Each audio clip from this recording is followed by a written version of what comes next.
Historical Society is not to create news, obviously, or create history, but to collect, to preserve, to document, to interpret, to tell the stories of Windsor's people.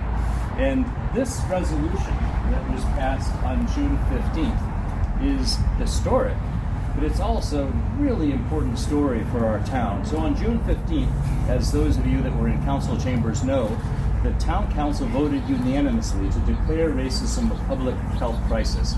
And by doing so was the first municipality in the state of Connecticut to do that. Big cities around the country had started doing that, but nobody else in Connecticut. So once again, Windsor led the way. Windsor was first, and that was very important. So this declaration to us seemed worthy of calling out in a way beyond some of the other things that happened in 2020, because it was kind of a pivotal event. You know, as history people, we're always looking for connections between the bigger picture and the local picture. And here was something that was happening in direct response to events that were occurring across the nation and actually around the globe.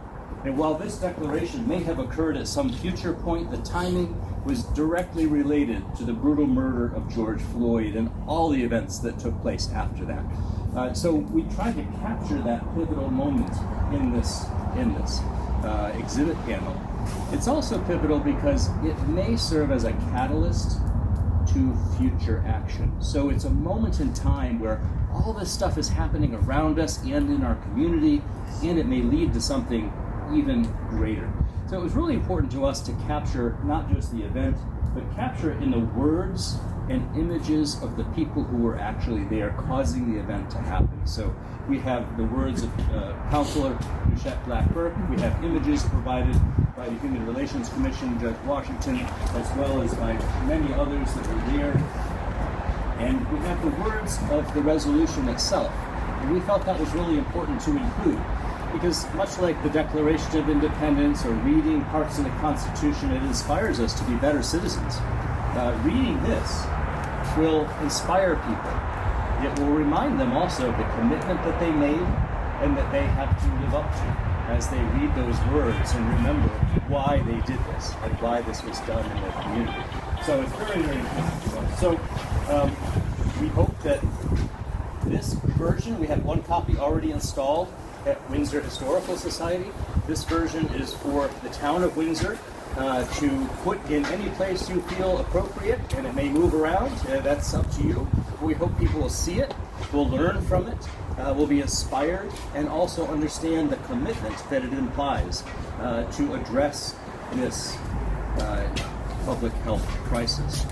So I also wanted to acknowledge the people that contributed to it. If you read the panel, you will see not only photographs, but you'll see the words of Nushette Black-Burke. You'll see the words of members of the Windsor community who spoke out in favor of this as well. So I want to thank you all for contributing. Judge Washington, thank you.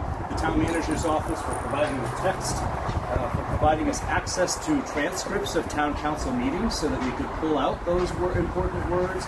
Win TV for capturing it on video so that we could then draw transcripts from that as well. So we had a lot of contributors, and that's one thing we're aspiring to do more of in Windsor Historical Society. Like many historical societies in the state, we have a history. We have our own history of really portraying the very earliest history, which is a dominantly white history. We are trying to change that and tell the history of all of Windsor's people, but also more contemporary and relevant history, things that people want to hear about that affect their lives today. So this is one of those things. So, Mr. Mayor, from us to the Town of Windsor. Now, before I stop, I did want to ask our board president, Agnes, if there's anything you wanted to say. I'm not trying to put you on the spot, but give you the opportunity. Actually, the only thing I would say is that this has been a tumultuous year for us because we went through a search process and ended up picking our new executive director. And I have to tell you that this is one of those things that he truly has embraced for all of us.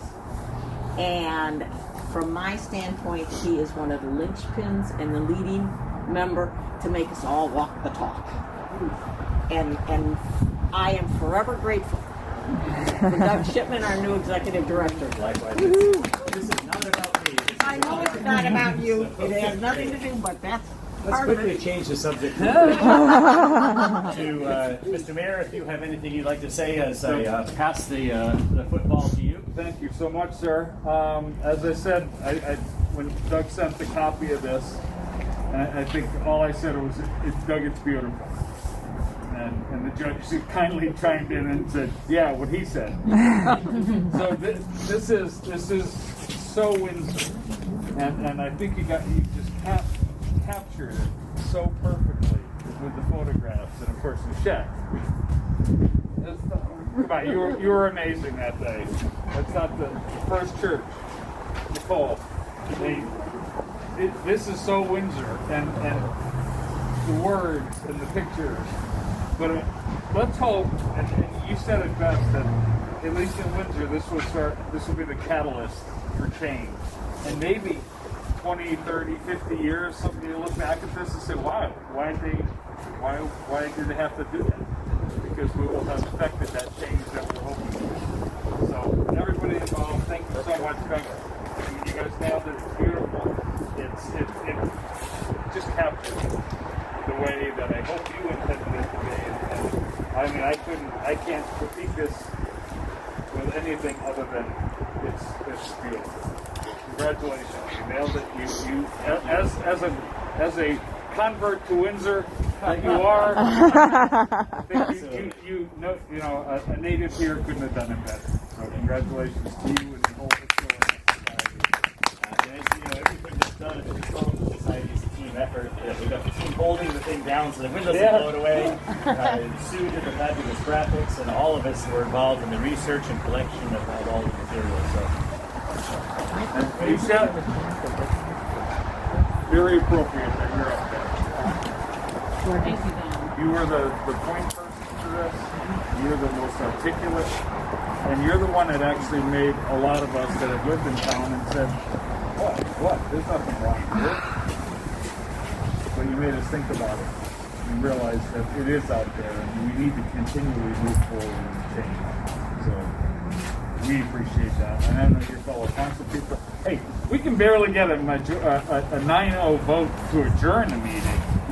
So to pass something 9-0, obviously you were passionate, you were factual, and the council accepted and realized that, and we voted 9-0. So that was a unanimous vote. Thank you for your hard work.